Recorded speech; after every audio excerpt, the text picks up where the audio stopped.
eviction moratorium, the foreclosure moratorium, and what that's going to mean for the marketplace. Now, a lot of folks in the media have been playing that up as if that is going to be just, all heck is going to break loose, that there's going to be a flood of properties on the marketplace. There's going to be tons of homeless people out there from foreclosures, from the evictions. And we honestly don't believe that that's really going to be the case coming up. And so what we've been trying to lay the foundation and the groundwork, number one, for our listeners, so that you can be more informed. Now, remember, our mission here on the Real Estate Show is to empower and educate and enable more of our listeners to become owners of real estate.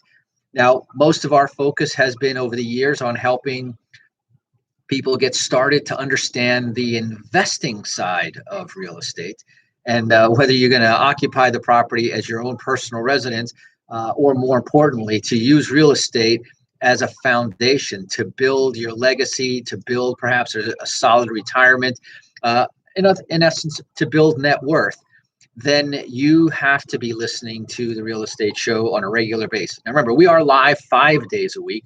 That is live at 5 p.m. as well. And we also come to you 5 different ways. So we call, we talk about the show is live 5 by 5, 5 p.m. Eastern time, 5 days a week, and also 5 different ways. From our AM station that we originally started this radio show over 22 years ago, AM 1470 in the local South Florida market. If you want to find us, a second way to find us is on the apps. So you can actually take us with you on the go. You can listen to us literally anywhere in the United States. If you have internet service on your phone, if you have one of the free apps like the iHeartRadio app, very popular, very well known, download the iHeartRadio app, the TuneIn app, the radio.com app, even WWNN, this radio station here, has their own app. So if you download, go to your store, whether it be Android or Apple, download, look for, type in WWNN. It'll probably give you an option to download one of the apps that I just mentioned, search for the WWNN app, and then, for example, that one will take you straight to this radio station. As long as you're listening at 5 o'clock, you'll hear this show live every single weekday. If you're not at 5 p.m. or if you want to just listen to our radio show on demand, then go to our website at automaticlandlord.com. That's automaticlandlord.com. Go to the top of the page where you'll see the Real Estate Show. Click on it. If you're there at 5, you can listen to us live. If you're there at any other time, you can just click on the radio show notes where you'll see a summary. The last couple of days, I've been putting up the summaries of our show. Yesterday, just a quick summary. I talked about why 2021 is not like 2006. 15 years ago, we were sort of in the same situation, a very hot market, rising prices, short on demand. But back then, if you remember, there was a lot of difference. Number one, today, the demand, and I'm talking about real demand, not created by easy financing, but in spite of the financing difficulties and hurdles that it takes to get a loan today. Back then, it was fueled by, you can fog a mirror, you can get a loan. Today, no such thing is in place today. So number one, we talked about demand is high, and it's real demand. And that's because of a growing population. Not only back then, we had the baby boomers leading that growth and that demand, but today, we have, in addition to the baby boomers, who are not selling and downsizing. In fact, many of them are going sideways. Many of them are even increasing with their financial ability. But now you have an even bigger demographic called the millennials that are now coming into their earning years and their growing earning years and their growing family years. So you've got these two large demographics looking for an inventory pool that hasn't really grown since 2006 because of the financial collapse that happened shortly thereafter in 2007, 2008. There was no building, there was no financing available for a couple of years, and there was no building for many, many more years. So what happened is today now we have essentially twice the demand and the same inventory. Today we have in percentage relationship the lowest inventory in history, where properties, a well-priced property today in the marketplace is quickly gone, if not with multiple bids and sometimes even bid over its original list price. So our Monday show, we talked about the demand is really high. We talked about the fact that, and it's real demand, it's also stronger demand because the folks that are getting their financing today are much more qualified than the average borrower back in 2006.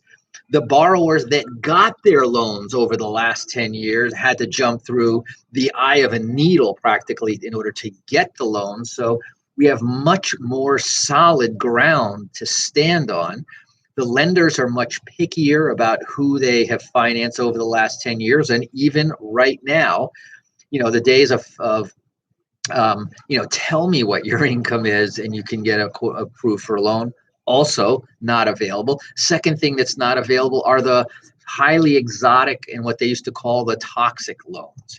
The toxic loans, the multiple pick-a-pay, the artificially low entry payment, the negative amortizations, the balloon payments, all of that was wiped out with the Great Recession of 2008, and then the different legislations that came in that banned a lot of the prepayment penalties and how certain lending could occur.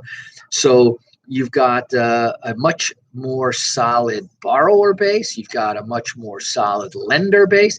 And as 2 weeks ago, we talked about the iBuyers, the institutional investors. We talked about the REO companies, lenders, property preservation companies, the asset management companies, and we went into great detail. In fact, just before getting on this radio show, I have been talking and inviting certain agents to come join my team.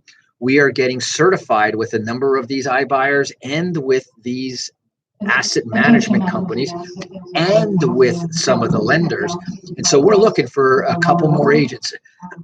If you want to be prepared, certified, and ready to go when those moratoriums are lifted, the banks are going to be selected qualified agents, and we are now providing that certification, that training. So if you would like to learn more about that, if you're an agent out there and want to be REO certified, then text the word agent to our smart text line at 561 400. I'm sorry, 561. That one would work too. But 561-861-2366. Once again, that's 561-861-2366.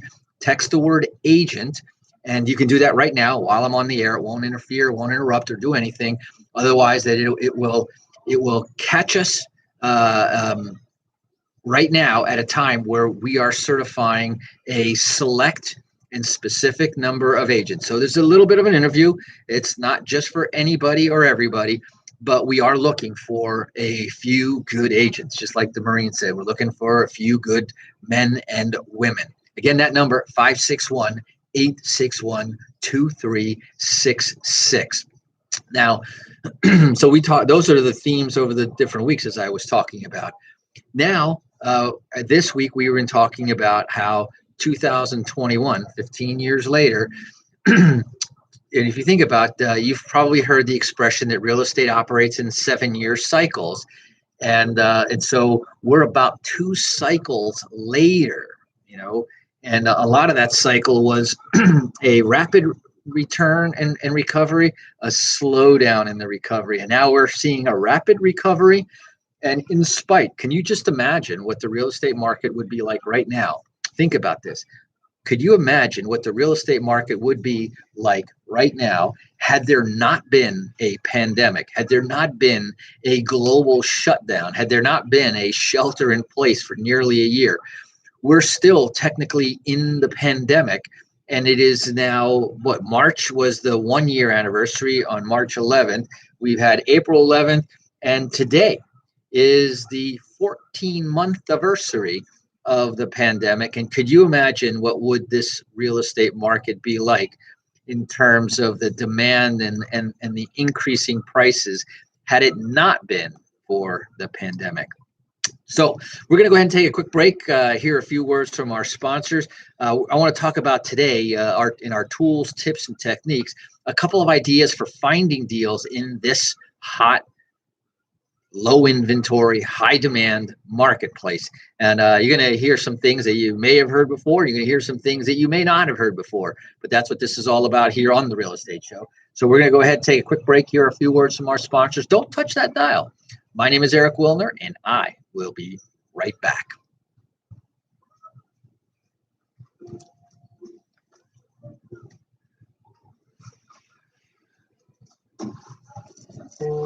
I'm on a quick break here. Oh. I got another one. Okay, thanks. Cheers from an undisclosed location in Texas. But where?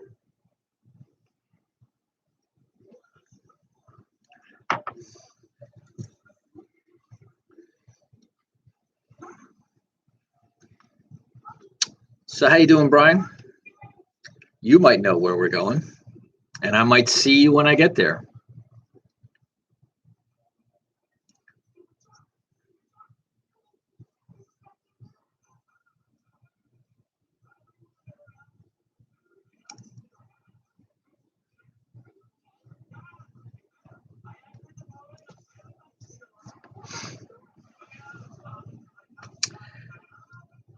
And welcome back. For those of you just joining us here on the Real Estate Show, my name is Eric Willner, and I am your host here. We are live. For those of you that may not have been a part of the following of the Real Estate Show, we're live Monday through Friday. That's 5 days a week. Get your daily dose of vitamin real estate every day, live at 5 p.m., 5 days a week. And as we mentioned, 5 different ways: on the AM, the FM, through the apps, on the internet, and live on our Facebook page. Yes, we have a Facebook page at facebook.com/The Real Estate Show. Write it out as one word, The Real Estate Show, and it'll take you right there. So we were talking about finding deals in a very, very tough marketplace here. You know, one of the interesting things, and this is another interesting article that I want to touch base a little bit on, is for the first time, and in a very unusual, in more than 15 years, this hasn't happened. New homes have always traditionally been more expensive than used homes, right? It's typically that way because, you know, everybody loves the idea. People put a premium on a new home, never been lived in, never been occupied by anybody else, no wear and tear to it, comes with warranties. There's all sorts of advantages as to why someone would prefer a new home, not to mention that oftentimes the builder will also let you customize that new home while it's being built so that you can have a a greater sense of privacy or a pride of ownership. So the median existing home price for a single family home in March jumped to a record high of $334,500. That's right. That's the median home price in the United States of America. So across the country, $334,500 is the median home, meaning half of all homes in America sold for more than $334,000 and half sold for less. That is the statistical median home. And that's according to data from the National Association of Realtors. Meanwhile, and here's the part that could be a little bit of a surprise, it certainly is unusual. The median sales price for a newly built home was $330,800, according to the U.S. Census Bureau data. And as I mentioned, new homes are traditionally more expensive than used homes. And so this condition where existing homes sell for more than new homes hasn't occurred in more than 15 years. And again, coincidence, we're talking about 2006 versus 2021. And back then, remember, that was the builders trying to liquidate and get out of the market as fast as they could because they could see the writing on the wall. It's probably because it wasn't just on the wall, it was in the newspapers, the magazines, TV, radio, and everywhere. So on a per square foot basis with comparable markets, a new home is still priced higher than an existing home. And that's according to Robert Dietz, chief economist at the National Association of Realtors.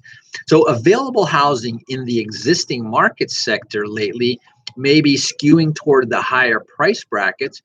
For example, the number of existing homes that sold in March, priced between $100,000 and $250,000, fell by 10% compared to a year earlier. Why? Hey, you can't sell what's not in inventory, what's not on the market. On the other hand, the number of homes priced between $750,000 and $1 million that sold increased by a whopping 82% compared with a year earlier, according to NAR data. Now, probably in relative terms to the market demand, there's a lot more available.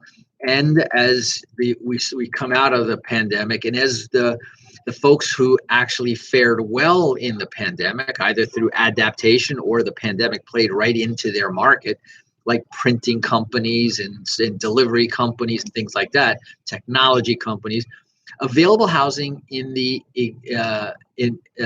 new construction is increasingly drawing more first-time home buyers, and some builders are starting to build slightly more entry-level homes to meet that demand, right? The builders are always going to try to run to where the demand is the biggest, with the following challenge, right? Because building supplies have gone up. We talked about that over the last few years, especially the last few months, and the cost of labor has also gone up pretty dramatically. So that means that the cost to build a home between labor and materials is higher. Trying to build a low-cost product is increasingly more challenging, and that's why, between technology, efficiencies, economies of scale, and these other things, is why you're trying to get some of the larger builders to build more entry-level homes. And so that's tip number one for today, is start looking at new construction. I'm going to talk more about new construction and some of the unique investor approaches to new construction.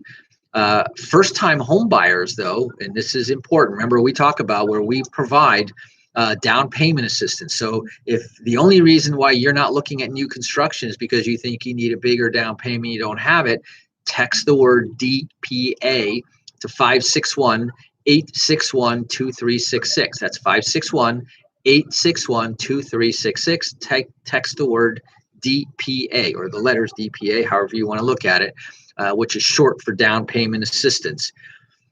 First-time home buyers were responsible for 43% of new home sales 2 months ago, and according to the National Association of Realtors, higher than the 31% existing home sales that first-time home buyers accounted for. So you can see over 12% more in the new. So it's almost a win-win situation there. It's a win-win for the builders. It's a win for the first-time home buyers who now get to step into a brand new pair of shoes. So regardless of the higher price tags for existing new homes, whether it be existing or new homes, that hasn't deterred home buyers, as you can see, because of the low demand. Consumers are facing much higher home prices for all the reasons that I mentioned, rising mortgage costs. We've seen that also in the last couple of weeks, and as a result, falling affordability. That being said, buyers are still lining up, duking it out, and still actively in the marketplace. So new homes is one place that is very worth taking a look at. And again, if you want some more strategies on how to do it, give us a call in the office or contact us on our website. We're going to give out the number at the end of the program. But the website that you can always contact us is automaticlandlord.com. That's automaticlandlord.com. Now, the MLS, as you can well imagine, is probably one of the worst places to be looking for properties. You can look at it and look it up at realtor.com on your own, but as you can see, there's not a lot of inventory, and anything that's priced fairly or in good condition, ready to occupy, is quickly flies off the market. You got to start looking for other things. Now, of course, there's always the for sale by owners, which are not on the MLS. And so now how do you find out about those? Because one of the things is a lot of homeowners are not very good at marketing their own places. They're not good at, they don't have access to all of the different websites. They don't have systems to propagate it, etc. So they are harder to find. They may be found through referrals. They may be found through the good old-fashioned driving for dollars, and that is, take a different route to work or to at your familiar places. Drive down different streets, and you may come across for sale by owner signs, sometimes faded signs that you have to basically get out of your car even to read the numbers. Again, poor marketing accounts for half of the reason why a property that is fairly priced, that is in decent enough shape or good enough shape anyway, why they don't sell. And that may be a place where you might find a seller who is now starting to believe that the market isn't as hot as the media leads you to believe. And of course, with the affordability issue, for those folks, it may be cooling down, as a lot of potential buyers even have given up. But here's another one, and I call them, my dog system. And what I'm talking about are creative ways to engage bird dogs. Bird dogs or property scouts. We're always looking. We here are looking for scouts out there. So if you're interested in being one of our scouts and being paid a reward for finding properties for us, then contact us also on our website at automaticlandlord.com. And here are the different, I have different nicknames for all of my different scouts. And now you're going to realize why we have such effective tentacles out there in the marketplace. For one, we call our mail dogs the mailman. There's nobody that knows neighborhoods and streets better than the mailman. There is also something very interesting, is that since they're delivering the mail, they tend to know what kind of mail. They know who's in trouble. They know which properties are vacant.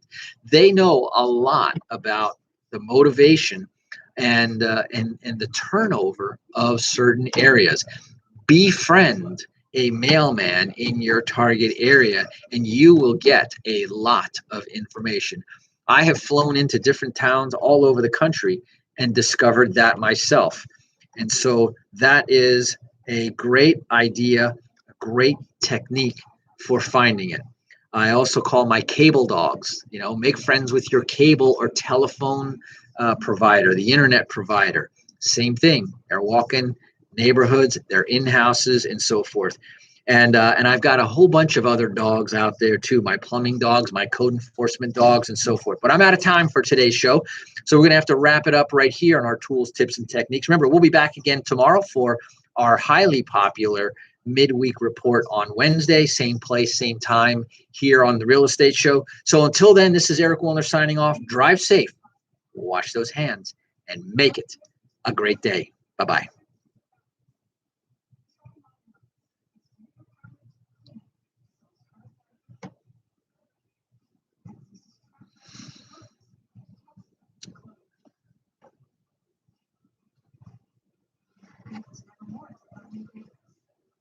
Thank you very much.